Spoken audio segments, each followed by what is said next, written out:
السلام علیکم دوستانو، زه یم زعفران صادق یو ځل بیا ستاسو په خدمت کې له یوې نوې ویډیو سره. دوستانو په دې ویډیو کې معلومات درکوو چې انویټ څنګه په لاس باندې کنټرول کوي. یعنې که تاسو غواړئ په انویټ باندې یو موټر وچلوئ یا یوه کارخانه پرې وچلوئ یا یو داسې سیستم وچلوئ چې هغه تاسو غواړئ چې کله یې تیز کړئ کله سوکه کړئ. په تیز حالت کې چلوئ که په سوکه حالت کې چلوئ نو دا به تاسو په کنټرول کې وي. تاسو خو اوس انویټ دا رقم ته چې کله مې آن کړو یعنې سټارټ مې کړو هغه انویټ په خپله اندازه باندې چلاندي چرخیږي. نو تاسو غواړئ چې دغه انویټ هغه کوم شی چې تاسو ورباندې چلوئ او له دیدو هغه وګورئ چې دا ورباندې تیز وچلوئ یا سوکه وچلوئ. تاسو په خپله اندازه او په خپل کنټرول کې به مې ډېرو دوستانو دا غوښتنه کړې ده چې تاسې په انویټ کې یو داسې پروګرام لرئ چې هغه د انویټ ولټیج او فریکونسي مو په خپل کنټرول کې راولو. دا خو اوس داسې رقم ته ده که تاسې په انویټ کې کوم پروګرام وکړئ یا کوم په اندازه باندې ولټ یا کم یا زیات یا فریکونسي کم زیاته په هغه اندازه باندې جوړه کړئ نو بیا تاسې هلته ضرورت سولو یعنې کوم موټر یا کومه کارخانه کوم سیستم تاسې چلوئ هغه په یو وخت کې تیز ته ضرورت وي په یو وخت کې سوکه ته ضرورت وي. نو تاسې څنګه کولی شئ تیز سوکۍ کې دا خو بیا بیرته پروګرام غواړي. نو آیا دا سیستم داسې غوښتنه شوې ده چې دا سیستم امکان لري؟ او دوستانو دا سیستم امکان لري او کېدلی شي چې جوړ شي. تاسې خپله کولی شئ چې خپله یې جوړ کړئ. زه یې طریقه درته ښیم په دې طریقه سره یې جوړ کړئ.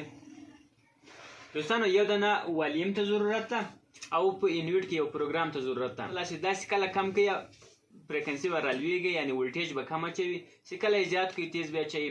په ډېر کم وخت کې کم زیات کولی شئ. تاسې کوم کارخانه یا کوم موټر کوم شی ورباندې چلوئ نو تاسې په خپل کنټرول کې راوستلی شئ. تاسو ته په انویټ کې دا نمرې ښکارېږي. په دې جی ان ډي په دې باندې یو تار لګوو او بل په اے ایل او 1 په دې باندې لګوو او بل چې تاسو ته ښکارېږي پلس لس وي یعنې جمع لس وي په دې ځای باندې لګوو. په لس پلس وي باندې لګېدلي.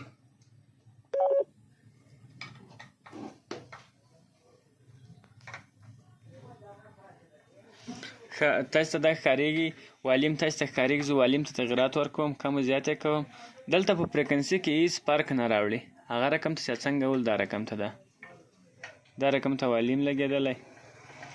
نو اوس په انویټ کې موږ پروګرام کوو چې کله پروګرام د والیم سیستم ته واوښتل بیا والیم خپله وظیفه اجرا کوي. پی آر جي بټن ورته وګورو پی صفر راځي یا پی او راځي پی صفر راځي. دا موږ انټر کوو. دا نمره بیا یو پی صفر صفر اوه ته پی صفر صفر اوه دا وکې کوو. دلته یو صفر راځي دا تاسو ته ښکارېږي دا موږ یو کوو. کله چې دا یو کړو بیرته انټر کوو.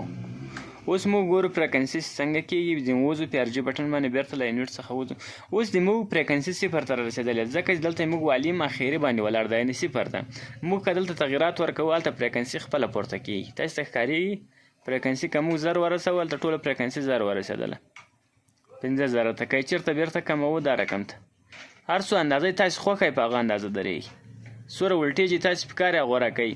په دې باندې که تاسې یو موټر چلوئ یوه زرنده چلوئ یو بله کومه کمپنۍ چې ورباندې چلوئ که یې تاسې تیز حالت کې وچلوئ که یې سوکه حالت کې وچلوئ نو په هر وخت کې دا کار کولی شئ او دا کنټرول به یې تاسې په لاس کې وي یعنې دا کنټرول به یې تاسې په خپل اختیار کې وي.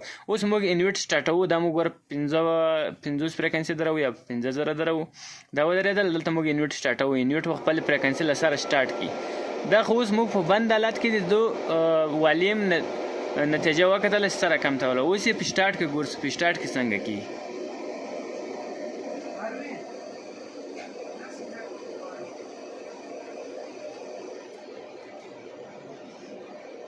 فریکونسي 50 ته ورسېدله. اوس یې موږ په والیم کې ګورو چې په سټارټ کې والیم خپل کار کوي که یا تاسو ورته ګورئ ډېر سم والیم په سټارټ کې هم خپل کار کوي خپله وظیفه سمه سرته رسوي.